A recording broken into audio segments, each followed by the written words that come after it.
இயேசுவுக்குள்ளே பிரியமான என் அன்பார்ந்த உறவுகளே, இன்று 7வது நாள் அன்னை மரியா இறை அருளின் தாய் என்ற திருப்பெயரை நாங்கள் தியானித்துக் கொண்டிருக்கின்றோம். அன்னை மரியா கடவுளின் இறை அருளின் ஆழத்தினை எங்களுக்கு நிறைவாக கற்றுக் கொடுக்கின்றாள். அருள் என்றால் என்ன என்ற கேள்வி எங்கள் மத்தியில் எழக்கூடும்.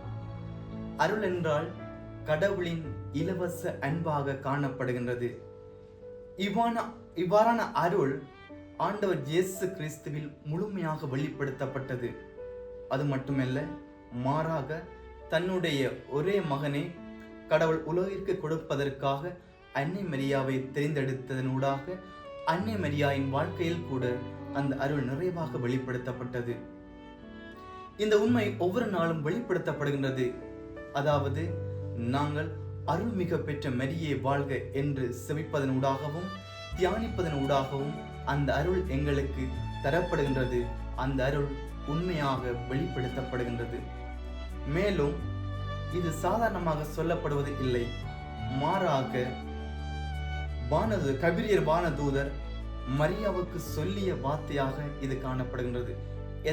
இதனாலே இந்த அருளின் தன்மை வெளிப்படுத்தப்படுகின்றது. மேலும் எங்களுடைய வாழ்க்கையில் இவ்வருள் நிறைவாக தேவைப்படுகின்றது. எங்களுடைய வாழ்க்கையில் நாங்கள் மனிதர்கள் பலவீனமானவர்கள், பாவம் செய்கின்றவர்கள், தவறி போகின்றவர்கள், அச்சத்தில் வாழ்கின்றவர்கள்.